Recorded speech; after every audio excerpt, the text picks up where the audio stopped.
The hardest part of airdrop farming is not the farming, it is the choosing. Long before any token exists, you have to decide where to spend your limited time, your gas, and your attention across dozens of protocols that might reward that effort or might never issue a token at all. Most of the effort people pour into this goes into the wrong places, into ecosystems that were never going to distribute anything, or that distribute so thinly it was never worth the season. Getting the selection right is the part that actually separates a farm that pays for itself from one that just burns gas, and almost nobody talks about it honestly. I run real proxy and cloud phone farms for a living, and I approach airdrop farming as operations rather than a lottery, which means the first decision, before any wallet touches any contract, is simply where the effort goes. None of this is financial advice. None of it predicts that any protocol will airdrop or what anything might be worth, and the honest baseline is that a token is never promised to you. This is about spending a scarce resource, your own time, on the protocols most likely to deserve it, and being at peace when some of them never pay a thing. Why the choosing is the real skill. The reason selection matters so much is that everything you bring to this is finite. You have a fixed number of hours, a gas budget that runs down, and only so much genuine attention to give a protocol before you are just going through the motions. Every protocol you add is a claim on all three at once. So a farm is really a portfolio of bets, each one a wager that this particular protocol will still be here later and will choose to reward the people who used it early. Treat that like the resource allocation problem it actually is, rather than like buying stretch tickets, and the whole activity changes shape around you. A token is never promised. The first honest filter is the simplest one. No protocol owes you a drop, and plenty of the biggest, most heavily farmed ecosystems have gone years with nothing, or shipped a token that landed far below what the farmers had imagined. So the rule I actually farm by is to spend serious time only on protocols I would be genuinely fine using, even if the token never arrives. If the product is useful to you on its own terms, the effort was not wasted when there is no reward, and any drop that does come is a bonus stacked on top of time you were already content to spend. That single reframing removes almost all of the desperation from this. The window you are trying to catch early has a specific meaning here, and it is worth being precise about it. The window you are trying to catch is the phase before a token exists, when genuine use is cheap, uncrowded, and indistinguishable from a normal user, because a normal user is exactly what you are. Once a drop is announced, or even loudly rumored, that window is already closing. The ecosystem floods with farmers, and whatever edge existed in being early is mostly spent. So the protocols worth your attention are usually the quiet ones that have not yet become everyone's confirmed pick, not the ones already trending everywhere as the guaranteed sure thing. Signals a protocol might reward its users. You cannot know the future, but there are public signals worth reading, and not one of them is a promise. A protocol that has raised real funding but has not issued a token has both the means and the common reason to distribute one later. A live product with actual users rather than an empty shell propped up by farmers is a far healthier place to spend your time, and the team that talks openly about rewarding early participation is at least telling you where its head is pointed. These are hints that a protocol is worth watching, nothing more, and treating any of them as a guarantee is exactly the mistake to avoid.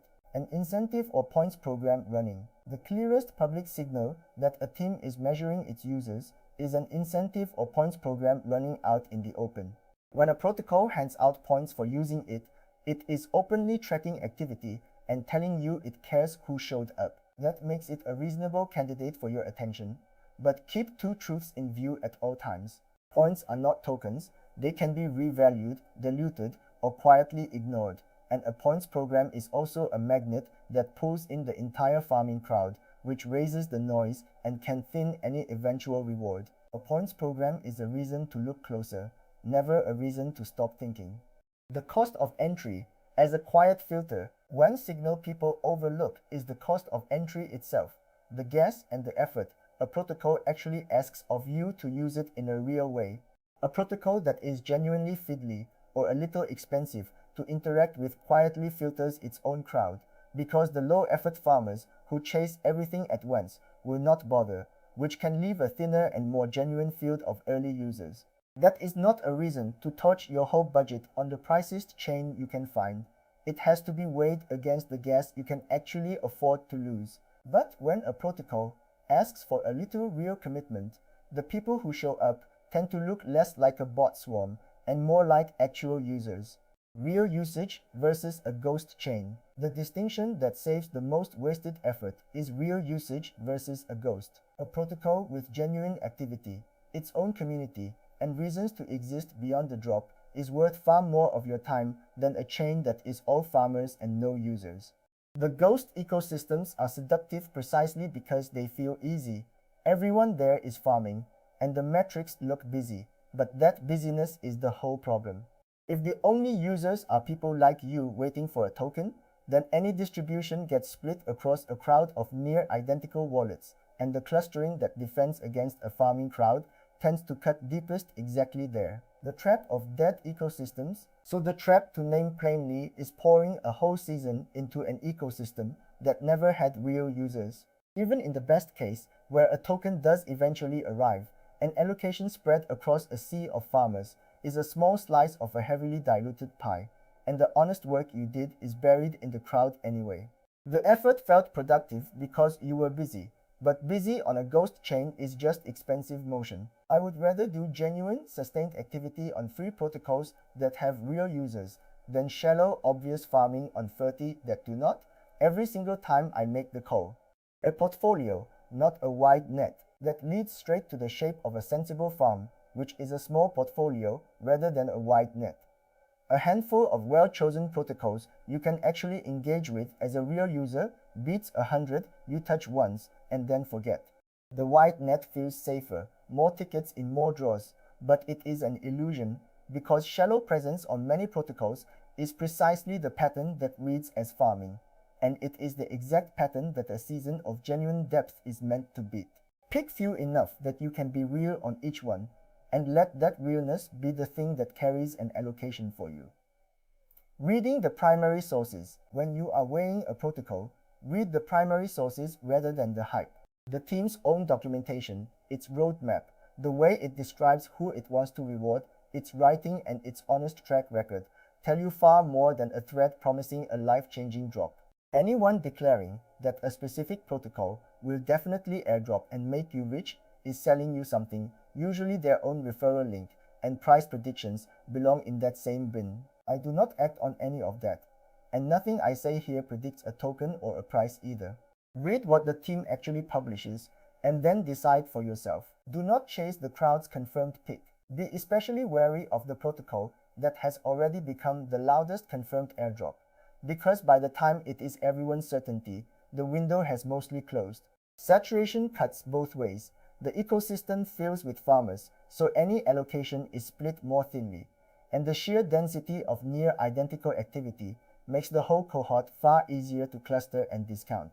The crowd's confirmed pick is often the worst use of a fresh season, not the best. The quieter candidate that has not trended yet, if it survives your other checks, is usually where honest early effort is still worth something real. Keep a simple watch list. Practically, all of this lives in a simple watch list you keep for yourself.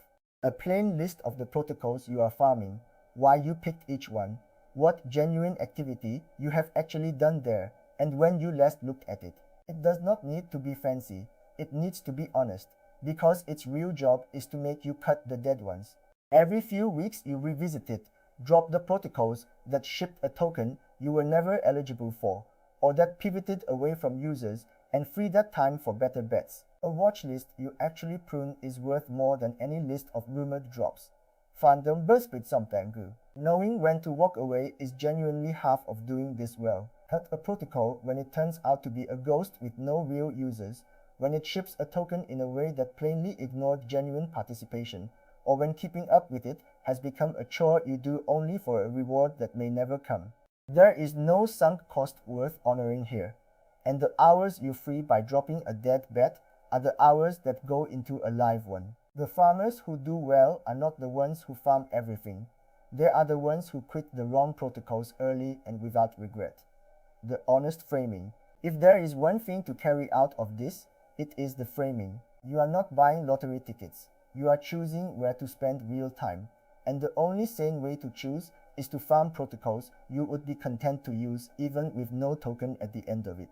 That keeps you honest, keeps you calm when a season pays nothing, and quietly points you toward the healthier ecosystems, because the protocols worth using anyway tend to be the ones with real users, which tend to be the ones that reward early participation when they reward anyone at all.